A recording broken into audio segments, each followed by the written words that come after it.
They say an alpha's scent is a sanctuary. They say the bond is a soul-deep anchor. They lied. Tonight I'm going to tell you about Maria Cherry, a Luna who learned that love can become the cruelest weapon. This is a story about betrayal, transformation, and the dangerous game that begins when the hunter realizes his prey has become the predator. Are you ready, Midnight Souls? Then stay with me until the very end. Chapter 1. The solstice ball was supposed to celebrate unity. Maria stood in the grand hall wearing black lace that caught the candlelight like captured stars. She'd spent hours preparing, her dark hair swept into elegant waves, her Luna mark visible on her collarbone, a silver crescent that pulsed with her heartbeat. She was waiting for Sam, her mate, the alpha king of the Silver Scythe pack. But when the doors opened, her world ended. Sam entered with another woman on his arm. Livia Klein, Maria's childhood rival, the daughter of Reuben Klein, Sam's most trusted advisor. Livia wore white silk that draped over a rounded belly, and she smiled with triumph that cut deeper than any blade. The room fell silent. Every wolf in attendance could feel the wrongness, the way the air turned heavy and thick. Sam's voice carried across the hall. I have an announcement. Maria's legs locked. Her wolf whimpered inside her chest. Livia Klein carries my heir. She will be the new Luna of the Silver Scythe pack. The words crashed over Maria like ice water. Her vision blurred. Around her, pack members gasped, but no one spoke against their alpha king. No one defended her. Sam's gray eyes found hers across the room. There was no apology there, no regret, just cold calculation. Maria's wolf screamed to run, but her human pride kept her rooted. She would not give them the satisfaction of seeing her break. Not here, not in front of everyone. The celebration continued around her like she'd already disappeared. Hours later, Maria found herself in Sam's private study. She'd been summoned. The word alone felt like mockery. Sam stood by the window, his broad shoulders tense beneath his black shirt. Even now, even after everything, her traitorous body responded to his presence. The mate bond pulled at her chest, trying to draw her closer. Maria, her name in his mouth sounded like an ending. Why? Her voice came out steadier than she expected. Just tell me why. Sam turned. In the moonlight, he looked like the predator he was. 6 feet of lethal muscle and predatory grace. His jaw was sharp enough to cut, his eyes the color of a winter storm. The pack needs an heir. You've been Luna for 2 years and given me nothing. We haven't even... Heat flooded her cheeks. They'd barely touched beyond formal appearances. Sam had always kept distance between them, claiming pack duties consumed his time. It doesn't matter now. He moved closer, and Maria's heart raced. Livia is pregnant. The pack has hope again. So I'm just... what? A placeholder? You were a political arrangement, Maria. You knew that. She had known. Her marriage to Sam had united 2 packs after a bloody territorial dispute. But somewhere in the 2 years of trying to be a good Luna, of learning to lead beside him, she'd made the mistake of falling in love. Sam reached out, his hand cupping her jaw. His touch burned. The mate bond sang between them, confused by the contradiction of his words and his proximity. I need you to step aside gracefully, for the good of the pack. Maria's wolf snarled. She felt power building in her chest, something hot and fierce that had been sleeping her entire life. And if I refuse? Sam's thumb traced her lower lip. Don't make this harder than it needs to be. For one impossible moment, Maria thought he might kiss her. His scent wrapped around her, pine and smoke and something darker. His body leaned into hers, pressing her back against the mahogany desk. Then his expression hardened. He stepped away like she'd burned him. You have until dawn to leave the pack house. Take what you need. I've arranged quarters for you on the eastern border. You're exiling me. I'm being generous. Something inside Maria snapped, not her heart, that had already shattered. This was deeper. This was her soul recognizing that it would rather die than live half-bonded to a man who saw her as disposable. She'd heard of it before. Self-rejection. It was dangerous, potentially fatal. But it was also the only way to sever a mate bond without the other's consent. Maria closed her eyes and reached for the golden thread that connected her to Sam. It pulsed with 2 years of hope, of trying, of one-sided love. She grabbed it with mental hands and pulled. The pain was immediate and absolute. It felt like tearing her own heart out through her ribs.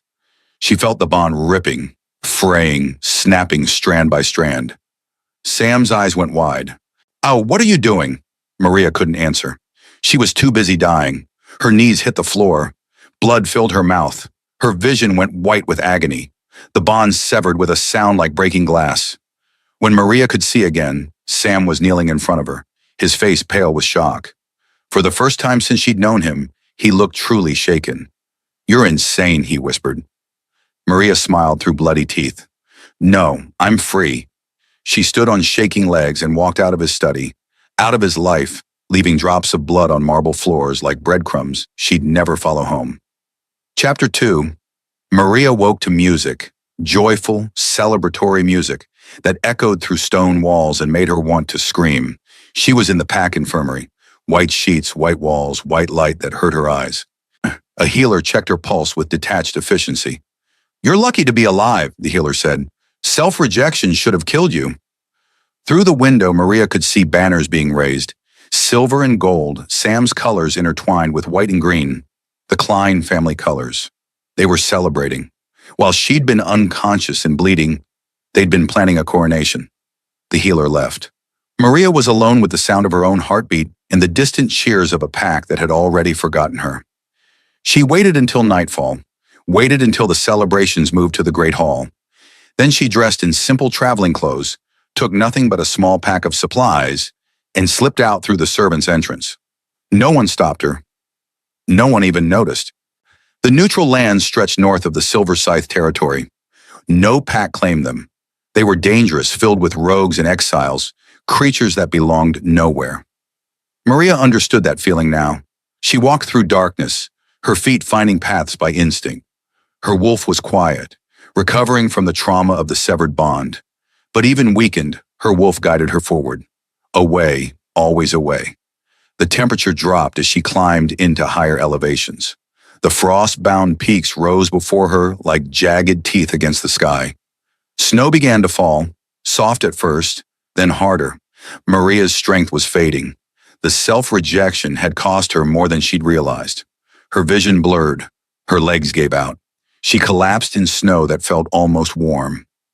"This is how I die," she thought, alone in the snow. And maybe that's fitting. But death didn't come. Instead, she heard voices, footsteps crunching through snow. "There!" A male voice, deep and rough. "I told you I smelled something." "That's not something. That's someone." A woman's voice, ancient and knowing. "And she's burning from the inside out." Strong arms lifted her. Maria tried to fight, but she had nothing left. "Easy, little wolf." The male voice again, closer now. "We're not going to hurt you." "Who?" Maria's voice came out as barely a whisper. "My name is Gideon, and you just collapsed on my doorstep." The woman leaned closer. Maria could smell herbs and moonlight and something older than the mountains themselves. "Interesting," the woman murmured. "She smells of sunlight and ancient fire." "Leona, what does that mean?" "It means, Gideon, that our little lost Luna is not what she seems." Maria's consciousness slipped away to the sound of their voices and the feeling of being carried somewhere warm. Chapter 3. Maria woke to the smell of pine and something cooking over a fire. She was in a bed, wrapped in furs, her body no longer screaming with pain. The room was carved from stone, walls smooth and curved. Firelight danced across crystals embedded in the rock, making the whole space glow. "You're awake." The woman from before, Leona, sat in a chair by the fire. She looked both young and ancient, with silver hair and eyes that saw too much. "Good. You've slept for 3 days. Where am I?" "Sanctuary, a place for wolves who don't fit into the neat little boxes the packs create." Leona poured tea into a clay cup. "Drink. It will help with the healing." Maria sat up slowly. Her body ached, but the tearing agony was gone. "The man who carried me. Gideon, he's the commander here. We run a refuge for rogues, exiles, and anyone else the packs throw away. Leona's smile was sharp. You'll fit right in. Over the next few days, Maria learned the truth about Sanctuary. It was hidden in a valley between three peaks, protected by old magic and newer cunning. Hundreds of wolves lived here, training, healing, building lives outside pack politics. Gideon found her on the fifth day. He was tall, built like a warrior, with scars that told stories and eyes the color of amber. His dark hair was tied back, and when he smiled, Maria felt something she hadn't felt in years. Safe. Leona says you're ready to start training. He offered his hand. Come on. Let me show you what you're capable of. Training was brutal. Maria had been taught to be graceful, diplomatic, a perfect Luna. Gideon taught her to fight. She learned to punch, to grapple, to use an opponent's strength against them. She learned to read body language, to anticipate attacks, to turn defense into offense. She also learned she wasn't as weak as everyone had believed. Again, Gideon said, circling her on the training mat. Don't think. React. He lunged. Maria sidestepped and drove her elbow into his ribs. He grunted, impressed. Better, but you're still holding back. I don't want to hurt you, Gideon laughed. You can't hurt me, little wolf. Try. Something competitive sparked in Maria's chest. She attacked, a flurry of strikes that Gideon blocked easily. He caught her wrist, twisted, and when suddenly Maria was pressed against him, her back to his chest. You telegraph your intentions, he murmured in her ear. Your eyes give you away. Maria's breath caught. She was intensely aware of his body against hers, the heat of him, the strength. Then I won't look at you, she whispered. She drove her head back, catching his chin. Gideon's grip loosened in surprise. Maria spun, swept his legs, and suddenly the massive warrior was on his back with her knee on his chest. They stared at each other, both breathing hard. Good, Gideon said softly. Very good. He didn't move. Neither did Maria. The moment stretched, electric and dangerous. Then Leona's voice cut through the tension. Maria, it's time. Maria stood, offering Gideon her hand. He took it, his grip warm and steady. Time for what? Maria asked. To meet your wolf, your real wolf. Leona led Maria deep into the mountain, to a cavern filled with pools of steaming water. Ancient symbols covered the walls, glowing faintly in the darkness. You were marked at birth, Leona explained. Your mother Gracie placed a seal on your wolf to hide you from a prophecy. What prophecy? That you would end the Buckley bloodline. Leona began drawing symbols in the air with powder that glittered like starlight. Your mother wanted to protect you, but seals don't last forever. Yours was breaking. That's why the self-rejection didn't kill you. Your true nature saved you. I don't understand. You will. Leona's eyes glowed silver. Step into the pool, Maria, and meet the Phoenix Wolf. The water was hot enough to hurt. Maria sank into it, feeling the heat seep into her bones. The symbols on the walls began to pulse faster, brighter. Something inside Maria woke up. It wasn't gentle. It was fire and fury, and 3 years of rage finding release. Maria screamed as her body changed, as power flooded through her in waves that threatened to tear her apart. When she opened her eyes, the world looked different, sharper, clearer. She looked down at her hands and saw paws wreathed in blue flame. Her wolf was enormous, larger than any she'd ever seen. The flames didn't burn. They sang, dancing across her fur like living things. Leona smiled. There you are. Welcome home, primal Phoenix Wolf. Chapter 4. 3 years passed. In the Silver Scythe Pack, things were falling apart. Sam Buckley stood in his throne room, staring at reports that made his jaw clench. Rogue attacks on the southern border, crop failures, disease spreading through the livestock. And underneath it all, a constant ache where his bond with Maria had been. She'd severed it. He'd felt every moment of that tearing, felt her dying and choosing death over him. And somehow, impossibly, she'd survived. But the bond hadn't completely died. Sam could still feel her, a faint shimmer on the edge of his awareness. And recently that shimmer had grown brighter, stronger. She was getting more powerful while he was falling apart. My king, Max, his head of security, entered with Charlie, his second. We have news from the Eastern Territories. What news? A blue wolf. Enormous. It's been hitting trafficking rings, freeing prisoners, burning slavers alive. Max hesitated. The survivors say it's female. Sam's heart kicked. Show me. Max spread a map on the table. Over the past 6 months, someone had been systematically destroying every illegal operation within 100 miles of Sanctuary. Someone with blue fire and no mercy. It's her, Sam said softly. Maria Cherry? Charlie sounded doubtful. She was human, my king. Weak. She was never weak. I just couldn't see it. Sam thought about Livia, locked in the dungeons below. The pregnancy had been fake, maintained by dark magic and Reuben Klein's manipulations. Livia had confessed everything 6 months ago. The hate-lust tincture that made Sam find Maria repulsive, the plot to place a Hill-Pack spy on the Silver Scythe throne. Reuben Klein was dead now, executed for treason, but the damage was done. Sam's wolf was sick. Without the completed bond, without Maria's light to balance his darkness, he could feel himself changing, becoming something feral, something dangerous. Find her, Sam ordered. I'm offering 1 million gold to whoever brings her home. Max frowned. And if she doesn't want to come? Sam's eyes flashed. Then we make her. Chapter 5. Maria stood over the bodies of 6 slavers, blue flames still dancing across her fur. Behind her, 24 rescued wolves, mostly children, huddled together. Briella, Maria called. A red-haired warrior stepped forward. Get them back to Sanctuary. Make sure the healers check them all. What about you? I'm going to make sure no one follows. Maria shifted back to human form, the flames receding. She'd learned to control them over the past 3 years, learned to use her power with precision instead of rage. Gideon appeared from the tree line. That's the 4th ring this month. There are too many. Every time we shut one down, 2 more appear. Maybe because someone put a bounty on your head. Gideon showed her the decree. 1 million gold for Maria Cherry, alive, by order of the Alpha King. Maria stared at the parchment.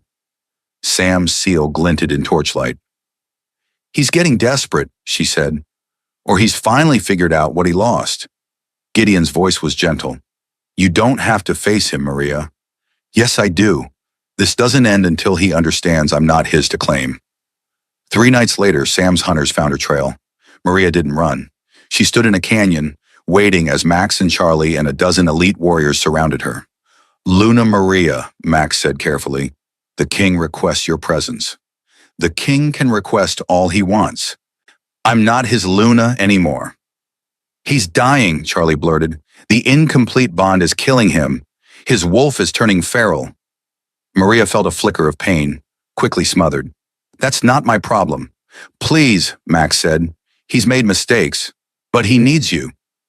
He needed me 3 years ago. He threw me away for a lie and a pregnant belly. Maria's eyes glowed. Now I'm supposed to save him? We're prepared to take you by force if necessary. Maria smiled. Try. She shifted, but this time she didn't hide her power. Blue flames erupted across her body as her wolf emerged, massive and terrifying. The canyon lit up like daylight. Sam's elite warriors, the finest fighters in the pack, dropped to their knees, not in submission, in recognition. Their wolves knew they were facing something far above their rank. Why, go back to your king, Maria's voice echoed, layered with power. Tell him I'm not his to find. Tell him I built my own kingdom. And tell him if he wants to see me, he can come to the Blood Moon Summit next month. I'll be claiming my mother's seat among the alphas. She let them go, watching them flee like the hunters had become the hunted. Chapter 6. The Blood Moon Summit was held in neutral territory, a grand hall built by the first packs. Every alpha of every major pack attended, settling disputes and forming alliances. Maria arrived wearing liquid shadow, a dress that moved like smoke, cut to show the Luna mark she still carried. Her dark hair fell in waves down her back. Blue flames flickered in her eyes. She walked into that hall like she owned it. Every conversation stopped. Every alpha turned. And at the far end of the room, Sam Buckley stood from his throne. 3 years had changed him. He looked harder, leaner, with shadows under his eyes and a wildness to his movements. His gray eyes locked on Maria with an intensity that made the air crackle. Maria felt it too, the ghost of their bond, trying to reach across the distance. She ignored it and walked to the center of the hall. I am Maria Cherry, daughter of Gracie Cherry, heir to the Phoenix Wolf bloodline. I claim my mother's seat on this council. You're not an alpha, someone challenged. I am a primal Phoenix Wolf. I outrank everyone here. Maria let her power flare, just a hint. Blue flames licked across her shoulders. Anyone want to challenge that? Silence. Maria took her seat among the alphas, directly across from Sam. For hours, when they conducted pack business, territory disputes, trade agreements. All the while, Maria felt Sam's eyes on her like a physical touch. Finally, he stood. I call a recess. I need to speak with Maria Cherry, privately. Several alphas objected, but Maria raised her hand. I'll allow it. They met in a side chamber. The moment the door closed, Sam's control shattered. He crossed the space between them in 3 strides, his hands cupping her face. Maria! Her name and his voice sounded like a prayer. Don't, she warned. I was wrong. About everything. Livia, the pregnancy, sending you away, all of it was manipulation. Dark magic. I didn't see clearly until you were gone. And now you do. Now I'm dying without you. Sam's forehead pressed against hers. I can feel you getting stronger while I'm falling apart. When the bond is killing me. You killed the bond when you chose her over me. I know, and I'm sorry. I'm so damn sorry, Maria. His voice broke. Please, I need you. Maria stepped back, out of his reach. You need me to save you. That's not the same as wanting me. I want you. I've always wanted you. I was just too stupid and blind to see it. Prove it. Sam froze. What? You had 3 years to figure this out. 3 years while I was building my own life, my own power. If you want me back, you don't get to just snap your fingers and expect me to come running. Maria's eyes blazed. You're going to earn it. Before Sam could respond, the doors burst open. Max ran in, his face pale. My king. The Hill Pack has launched an attack on our southern border. They're calling it retribution for Sean's death. Sam's expression hardened. How many? 500 warriors, led by Alpha Gregory himself. Maria's mind raced. 500 warriors would overwhelm the Silver Scythe defenses. Women and children would die. Sam looked at her. I have to go. I know. Maria, he hesitated. Will you help me? This was it. The moment where she could walk away, let Sam face the consequences of his choices. Let his pack fall. But those weren't just his people. They were her people too once. And she wasn't the kind of person who let innocence die for pride. I'll help, but not for you. For them. Relief flooded Sam's face. Thank you. Don't thank me yet. I'm not done being angry with you. Chapter 7. The battle was chaos. Maria fought beside Sam. Their movements synchronized despite 3 years apart. Where he was brutal strength, she was deadly precision. Blue flames cut through enemy lines while Sam's wolf tore through defenses. Together, they were unstoppable. The completed bond, still fractured but present, flared between them. Power surged, bright enough that both armies had to shield their eyes. Alpha Gregory fell to his knees, overwhelmed by the sheer force of 2 bonded alpha souls fighting as one. Surrender, Sam commanded, his voice carrying the weight of absolute authority. The Hill Pack surrendered. As dawn broke, Maria and Sam stood among the wounded, helping healers, organizing cleanup. They didn't speak, but their shoulders brushed, their hands touched, and the bond hummed with possibility. Finally, Sam pulled her aside, and they stood on a ridge overlooking the battlefield, watching the sun rise. I need to tell you something, Sam said. When Leona revealed what you were, she also shared the prophecy, the one your mother tried to protect you from, that I would end the Buckley bloodline. Yes, and I want you to know, I don't care. If being with you means the end of my line, so be it. You're worth more than 1,000 heirs. Maria's breath caught. Sam, I love you. The words tumbled out, raw and honest. I've loved you since the day you walked into my pack house. So proud and terrified and determined to make the best of a political marriage. I was just too broken to recognize it, too convinced I didn't deserve happiness. You hurt me. I know, and I'll spend the rest of my life making up for it if you'll let me. Sam took her hands. I'm not asking you to come back as my Luna. I'm asking you to let me court you. Properly, like I should have done from the beginning. Maria looked at their joined hands. The bond pulsed, incomplete but real. I'm not the same woman who left. Good. That woman deserved better than what I gave her. This woman, powerful, fierce, unbreakable, she deserves everything. Maria felt her resistance cracking. She'd spent 3 years building walls, becoming strong enough to stand alone. But maybe the real strength was choosing to be vulnerable again. I have conditions. Anything. I keep Sanctuary. It's mine, and I'll continue running it. Agreed. I'm an equal partner. Not a Luna who stands behind you, an Alpha who stands beside you. Done. And you have to understand, I'm not who I was. I have my own power now, my own kingdom. Connie, if you betray me again, I won't just leave. I'll burn your world to ashes. Sam smiled, and it was fierce and proud. I wouldn't expect anything less. He leaned down, his lips hovering just above hers. May I kiss you? Maria's answer was to close the distance herself. The kiss was fire and healing, 3 years of pain and hope colliding. The bond flared between them, damaged threads beginning to knit back together. When they finally broke apart, both were breathing hard. This doesn't fix everything, Maria warned. I know, but it's a start. Over the following months, Sam proved himself.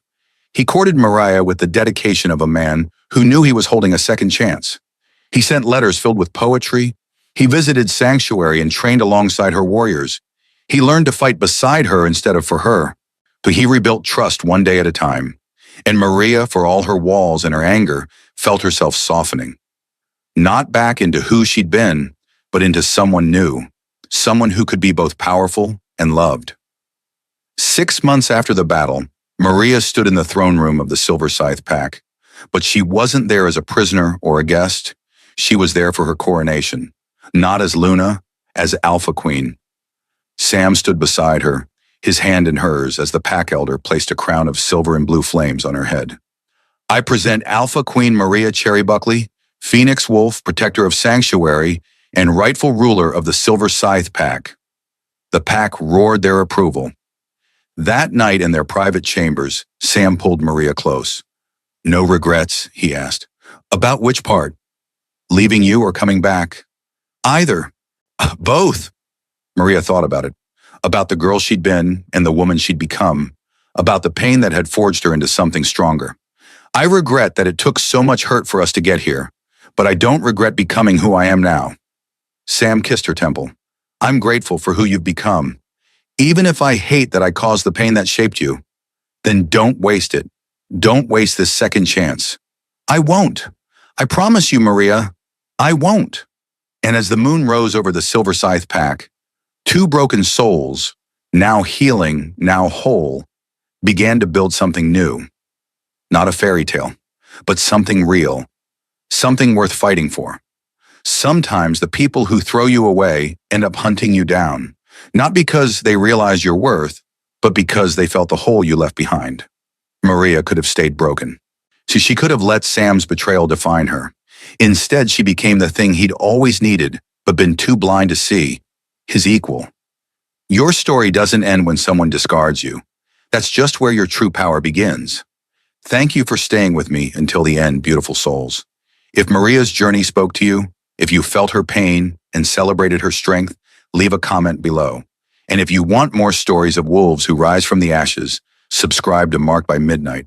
The hunt is never really over. It's just waiting for the right moment to begin again. Until next time, Midnight Souls, stay wild.